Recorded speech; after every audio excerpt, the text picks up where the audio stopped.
반갑습니다. 우리 옆에 계신 모두가 서로 인사하겠습니다. 주님의 이름으로 사랑합니다. 서로 한번 인사할까요?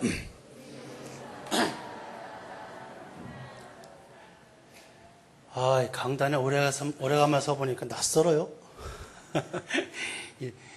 제가 하는 일이 여러분 잘 알다시피 교회를 건축하고 어떤 그러한 일을 하다가 보니까 설교할 기회가 자주 없어요. 그러니 목사님께서 안식구를 가시겠다고 하시는데 제가 예전부터 좀 쉬시라고 했는데도 불구하고 결국에 이제 제가 설교하는 게 저한테 돌아오니까 고민되더라고요. 설교 정말 힘듭니다. 이거 준비하려고. 어제는 모든 스케줄을 다 접어버리고 3시부터 오늘 새벽 1시 40분까지 축하라고 준비했습니다. 2주 동안 머리에 담고 어떤 말씀을 전할까. 한 2주 전에 하나님께서 이 말씀을 저에게 주시더라고요. 하나님 음성을 듣는 것, 하나님 기다린다는 것, 이것이 얼마나 복된 것인가라는 것을 했는데 도대체 무슨 말을 해야 되는지 하나님께서 저에게 격려하셨습니다. 그냥 하던 대로 해라. 네 스타일대로 가라. 그래서 제 스타일대로 말씀을 준비해 보았습니다. 제 막내 아이는 주일 오후 4시가 넘어가면 맛있는 걸 먹으러 나가자고 해도 별로 반가워하지 않습니다.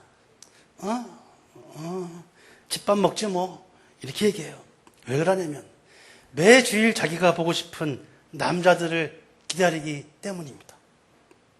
제가 주일날 좀 예배를 마치고 조금 한가해서 집에 어쩌다가 보는 그 TV인데도 불구하고 아랑곳하지가 않고 4시가 좀 넘어가면 리모컨을 살살 뺏으려고 노력을 합니다. 그 남자들은 이름하여 대한민국 만세라는 삼둥이와 서원과 서준이 이 쌍둥이입니다. 이 멋진 남자들은 프로그램이 끝나지 않는 한 주일날 오후 4시 50분이 되면 슈퍼맨이 되어서 우리 아이 곁으로 돌아옵니다. 어떤 특별한 방송이 있지 않는 한 매주일 오후 4시 50분 KBS2 방송을 틀면 이 어린 아이의 기다림을 저버리지 않고 배신하지 않고 여지없이 화답합니다. 환하게 웃으면서 때로는 먹으면서 때로는 흘리면서 기다린다는 것을 이야기하기 위해서 저의 막내 이야기를 잠시 해보았습니다. 사람이 살다 보면 자신이 원하는 것을 얻기 위해서 기다림을 가져야 할 때가 많이 있습니다. 자신이 원하는 것을 얻기 위한 기다림은 어떤 경우에는 금방 이루어지는 경우도 있고 어떨 때는 오랜 시간을 기다려야 하는 경우도 왕왕 있습니다. 우리 음파교회는 참으로 젊은 교회라고 생각합니다. 밖에 저도 많은 교회들과 목사님들을 만날 때마다 저는 우리 음파교회는 정말 젊은 교회입니다. 그래서 비전이 있는 교회라고 자랑하고 다닙니다. 노인은 노인의 그 자리를 지켜주고 장년은 장년의 그 자리를 지켜주고 청년과 또 청소년들은 그 자리를 지켜주면서 조합을 이루는 정말 건강하고 아름다운 교회라고 저는 생각합니다. 젊은 사람들이 많은 교회라서 그런지 애기 엄마들도 참 많습니다. 감사한 것은 아기를 많이 낳아줘야 됩니다. 그래야 자연적으로 전도가 되고 국가적으로 인구가 늘어나기 때문에 충성하는 것이라 믿습니다. 자, 이 아기를 임신한 엄마들, 태중의 아기를 9달 동안 조심스럽게 인내하면서 기다립니다. 아기를 가지면서 1달, 2달, 3달 늘어날수록 지나갈수록 체중도 늘어나고 그로 인해서 때로는 너무 덥기도 하고 식성도 변해서 먹는 것 때문에 참으로 고생도 하고 걸어 다니기도 힘들 정도로 여러 가지 불편한 게 많지만 태중의 아기가 밖으로 나올 나를 손꼽으면서 기다리는 그 엄마의 모습은 너무너무 아름답습니다. 우리 음파교회 애기 엄마들 화이팅! 현숙한 아내를 얻기 위해서 몇 년을 기다리는 남자 청년도 있고 또 듬직하고 멋있는 남편을 만나기 위해서 오랜 시간 심쿵하면서 기다리는 여자 청년도 있습니다. 학생은 윤택한 미래의 삶을 위해 힘들고 지친 학교 생활을 참아내면서 생활하고 있습니다. 이것은 아름다운 미래를 기다리는 것이라고 할 수 있습니다. 세상은 그렇게 호락호락하지가 않습니다. 밖의 세상은 정말로 힘들고 치열하고 전투와 같은 세상입니다. 지금 참고 기다리지 못하면 우리 학생과 청년들은 나중엔 없다는 것을 분명히 알아야 합니다. 이미 그때에 가보면 늦었구나 후회하고 맙니다. 세상은 준비된 자를 들어 쓰게 돼 있고 실력 있는 자를 들어 쓰게 돼 있고 많은 사람들을 리더하고 인간관계에 좋은 사람들을 불러들입니다. 그러나 그렇지 못한 사람은 자꾸 도태가 되고 바깥으로 빠지게 되고 뒤로 처지게 되는 것이 이 세상의 원리입니다. 그렇기 때문에 기다리고 참고 지금의 시간들을 잘 슬기롭게 지혜롭게 보내야 되는 이유가 바로 여기에 있는 것입니다.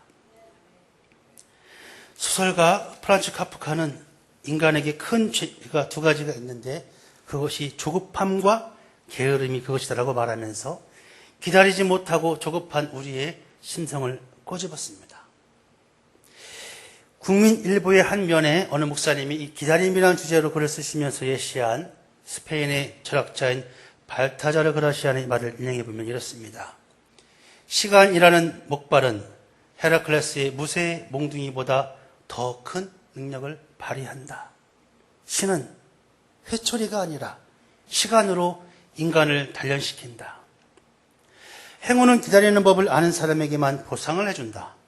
보이지 않는 성장과 성숙의 증거는 늘 기다림의 맨 끝자락에 놓여 있다라고 말하면서 기다림의 의미를 역설했습니다. 기다림이라는 주제를 들어가기 위해서 지금까지 몇 가지 얘기를 나눠보았습니다. 그런데 여러분, 우리에게 이 기다림이란 왜 필요한 것일까요?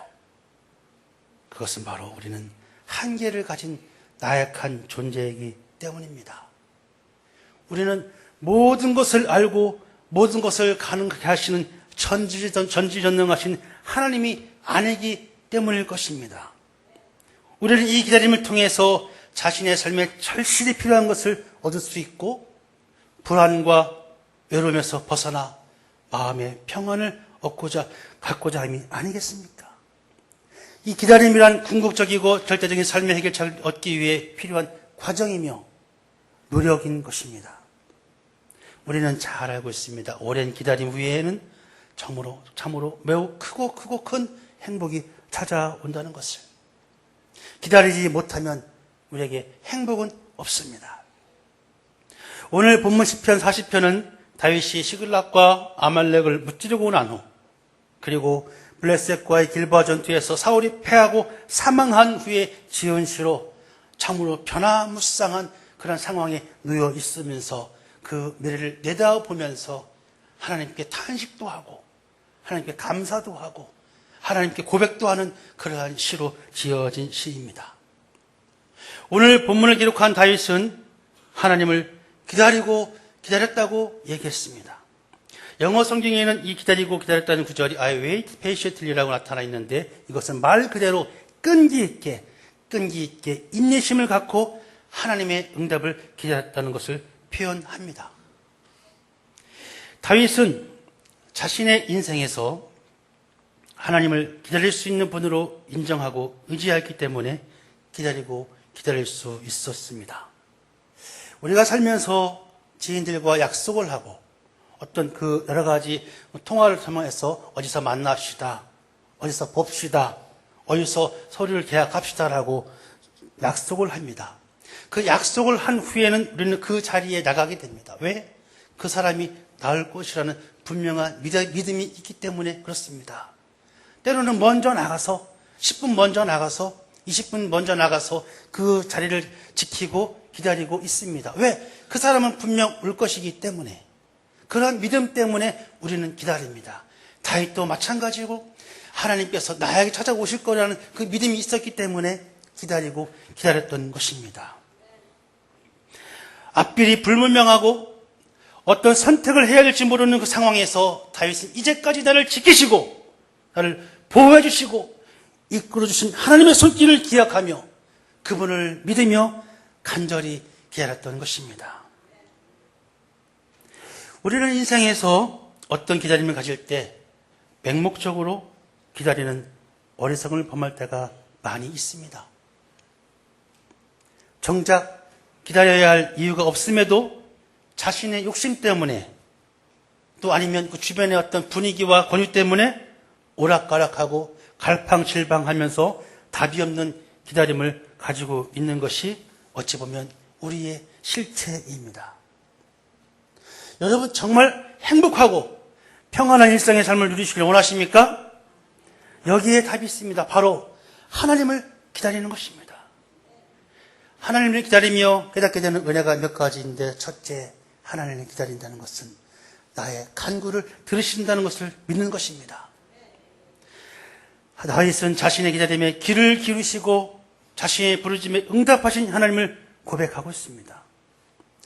우리는 신앙생활하면서 하나님께 기도하면서 이 기도한 것조차 반신반의한 것 같습니다.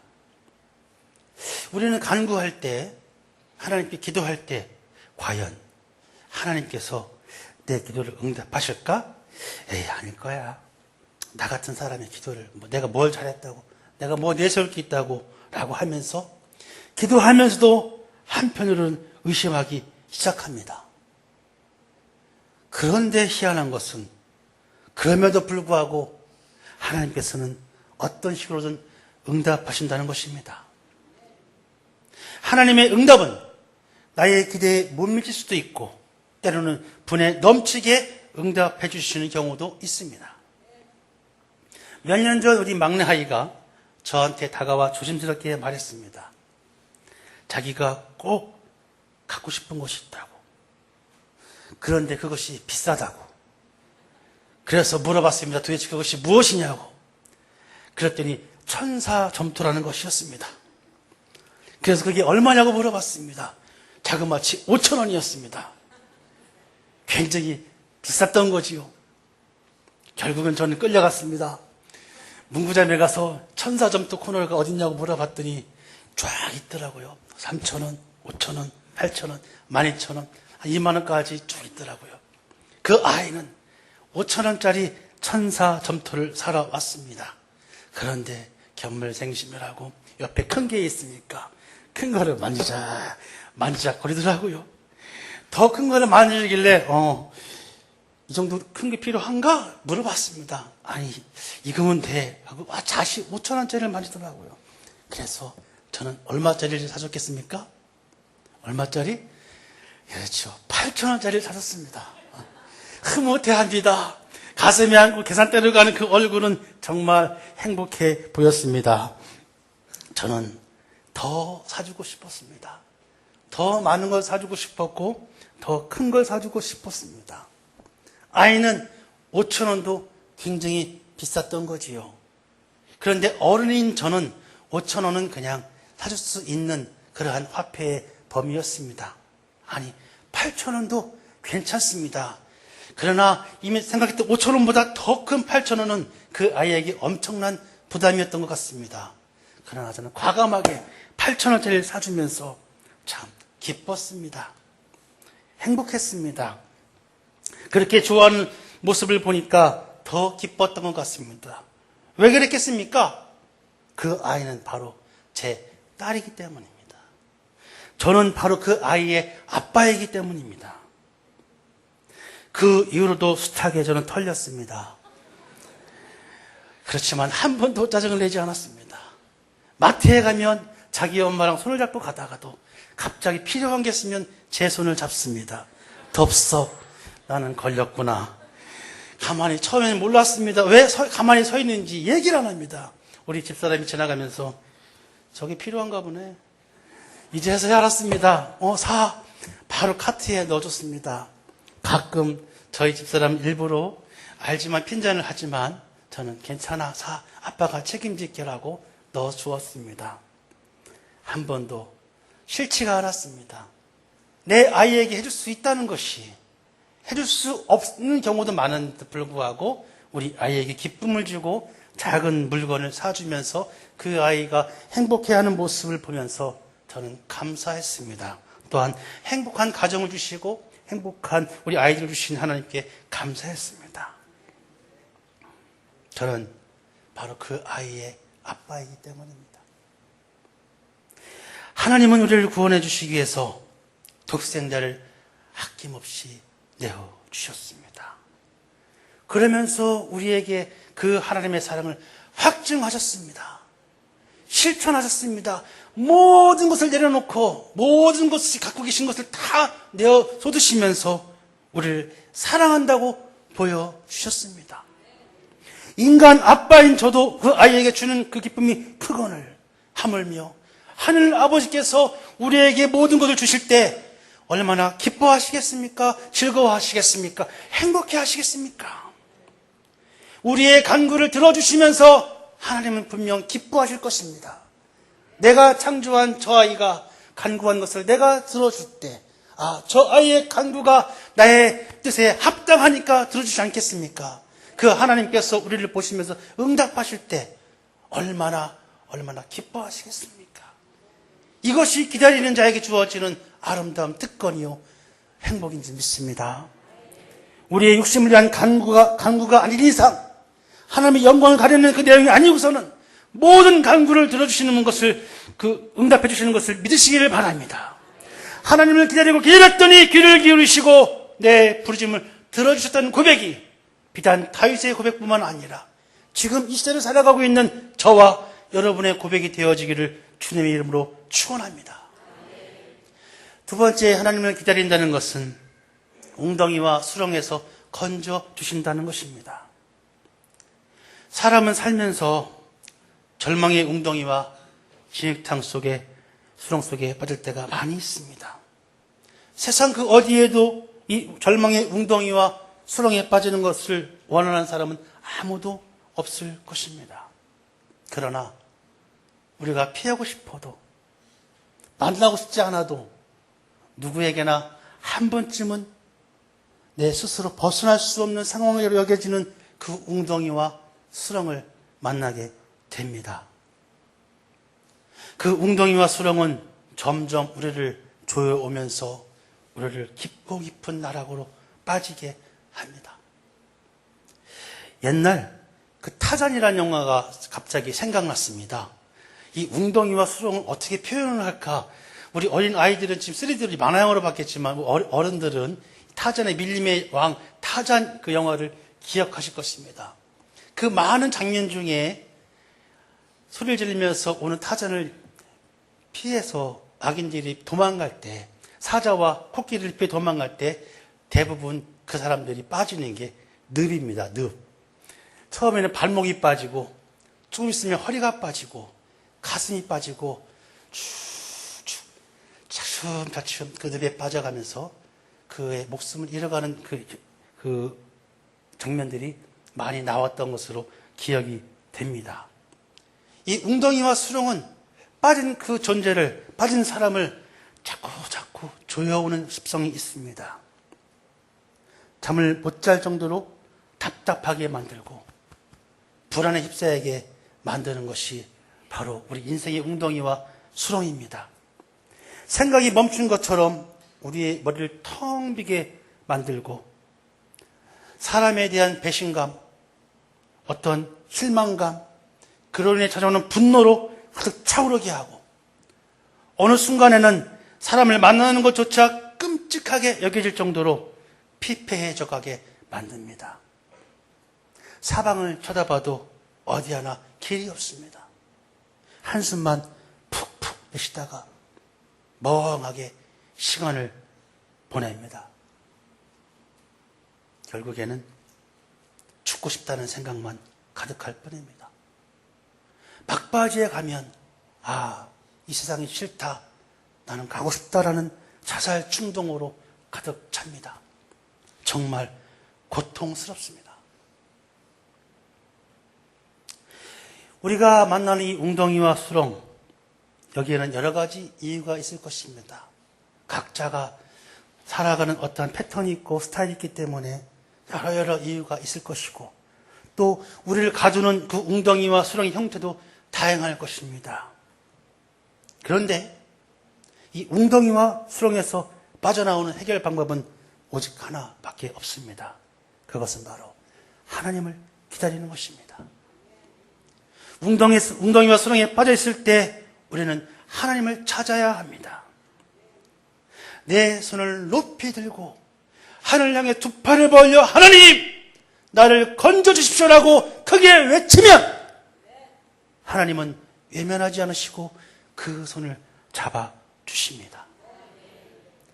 하나님 그분만이 우리 인생의 웅덩이와 수렁에서 빠져나올 수 있는 유일한 해결 책임을 고백하시기를 바랍니다. 여러분, 하나님의 손길을 기다리십시오. 어느 순간 하나님의 손길이 여러분을 만져주실 때, 살며시 여러분의 손을 잡아주실 때, 그때 어떤 경우에는 한순간에, 어떤 경우에는 천천히 여러분을 그곳에서 끌어올리실 것입니다. 웅덩이와 수렁에서 끌어올리시는 분은 오직 하나, 하나님임을 고백해야 됩니다. 그것이 나의 경험과 나의 지식과 내가 갖고 있는 물질이라면 여러분은 하나님을 사랑하지 않는 자일 것입니다. 하나님을 전적으로 믿는 자가 아닐 것입니다. 그래봤자 또 실패하고 그래봤자 또 웅덩이와 수렁에 또 빠질 것입니다.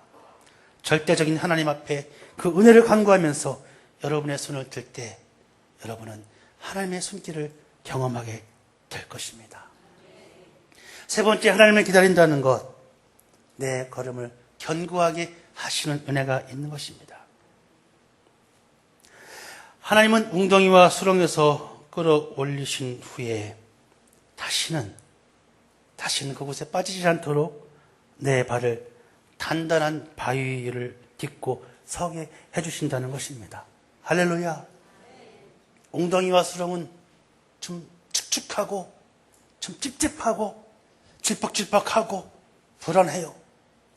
그러나 하나님을 기다리고 웅덩이와 수렁에서 건지심 받는 자는 반석을 딛고 서게 된다는 것을 믿으시기를 바랍니다. 다시는 빠지지 않습니다. 내가 어리석어서 다시 그 길로 가지 않는 한 그 웅덩이와 수렁에 빠지지 않습니다. 내가 딛고 선 반석은 정말 단단합니다. 세상 그 어떤 것으로도 깰 수 없고 나를 빠지게 할 수 없는 것이 바로 그 반석입니다. 하나님을 기다리는 자는 그 반석을 밟고 설 수 있게 됩니다. 모든 고통과 근심과 시름을 털고 일어서게 해주십니다. 무거운 어깨가 가벼워집니다.